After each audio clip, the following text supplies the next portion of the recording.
দুর্বৃত্তায়ন ঘটেছে সর্বস্তরে, এবং সেই দুর্বৃত্তায়ন মধ্যবিত্ত মানুষ নেয় না, এবং যে অসৎ আচরণ ঘটেছে সেটাও মানুষ নেয় না।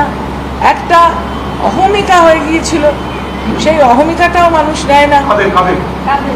কর্মীদের মধ্যে ছিল, নেতাদের মধ্যে ছিল। আমি তো কারোর নাম করে বলতে চাইছি না, আমি বলছি যে যে ধরনের একটা ভাব এসে গেছিল যে দল ক্ষমতায় আছে মানে আমি যা খুশি করতে পারি, কিন্তু গণতন্ত্রে যা খুশি করতে পারেন না।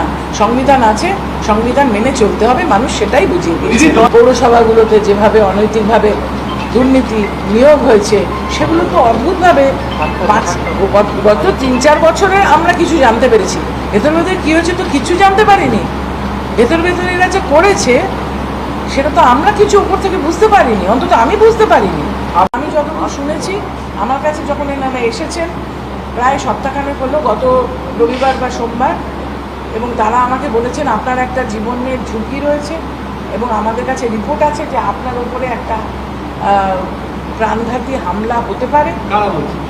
যারা এসেছিল দিল্লি থেকে, অফিসাররা এসেছিলেন, চাইল্ডহুড ফোর্স থেকে, দপ্তর না, ফোর্স, তারা বললেন যে আপনার উপরে একটা হামলার আমাদের কাছে রিপোর্ট আছে, সুতরাং আপনি রাজি হয়ে যান, আমরা আপনার নিরাপত্তার ব্যবস্থা করবো, সুনিশ্চিত করবো। আমাকে তারা বলার পরে যে এটা ওনারা বললেন করতে, সেটা তো আমাকে করতে হলো।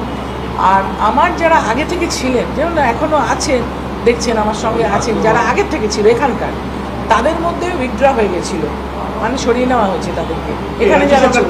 হ্যাঁ, কিন্তু সরিয়ে নেওয়ার পরে আমি যে বাকি ছিল, আমি তাকে জিজ্ঞেস করলাম একজনকে, এখন তাকেও সরিয়ে নিয়েছে। আমি বললাম যে এই যে এরা যে বলছে, তা তোমরা তো কোনোদিন আমায় বলোনি। তো বলছে না, আপনি ভীষণ রাগী মানুষ, আপনাকে ভয় পাই, কিন্তু আমাদের কাছে রিপোর্ট আছে আপনার উপর হামলা হবে। বাড়িতে দিন 10 আগে, ধরে নিন 7-8 তারিখে, আমার তারিখটা এক্সাক্ট মনে নেই, এই ক্লাবটাও আমরা নিয়ে নেবো, মাঠটাও আমরা নিয়ে নেবো। কিছু লোক, 100-150 লোক, আমার গেটটাও তো ওখানে, আমার বাড়ির গেটটাও তো ক্লাবের মধ্যে, মানে ওই মাঠের মধ্যে। তখন আমাকে যখন এই কথাটা আমাকে বললো, তখন আমি জানতে চাইলাম যে এরা কারা। তখন শোনা গেল যে ওপরের যে 2-3 জন রয়েছে, মানে সামনে, তারা যদিও সদ্য নির্বাচিত দলের, কিন্তু বাকি যারা আছে তারা সব আমাদের দলের। তাহলে এই যে একটা মিক্সড একটা ক্রাউড, 100 জনের যদি এসে বলে যে আমার ক্লাবটাকে জবরদখল করবে, আমার মাঠটাকে জবরদখল করবে, মাঠটা জবরদখল মানে আমার বাড়ির অফিসের গেটটাও সে তার মধ্যে পড়ছে, আমার বাড়ির গেট অবধি চলে এসছে, তখন স্বাভাবিকভাবে আমার এসপিকে ফোন করতে হলো।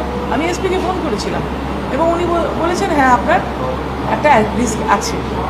তারপরে উনি পুলিশ পাঠিয়ে ওইটা খালি করেছিলেন, ওই মাঠটা খালি করেছিলেন। কিন্তু একটা হঠাৎ করে কোনো ভুঁইফোড় সংস্থা আসলো, তারা এসে ধমকালো।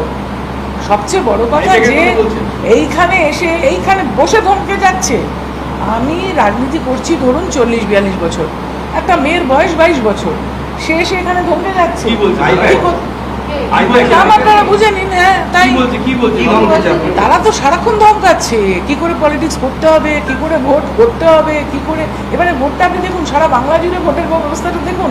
সর্বনাশ করার মূলে যদি কেউ থাকে তাহলে ওই সংস্থা একেবারে সর্বনাশ করে দিয়েছে।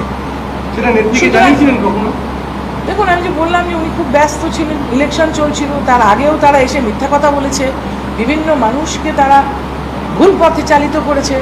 সুতরাং ধরুন একজনকে বললো আপনি যান ওইখানে গিয়ে নাচ করুন, তাহলে আপনি টিকিট পাবেন, ওইখানে গিয়ে গান করুন। আমি কথা বলছি, আপনি বুঝে নিন বাকিটা। যেভাবে তারা পরিচালনা করেছে, আমার দলকে সর্বনাশ করে দিয়েছে।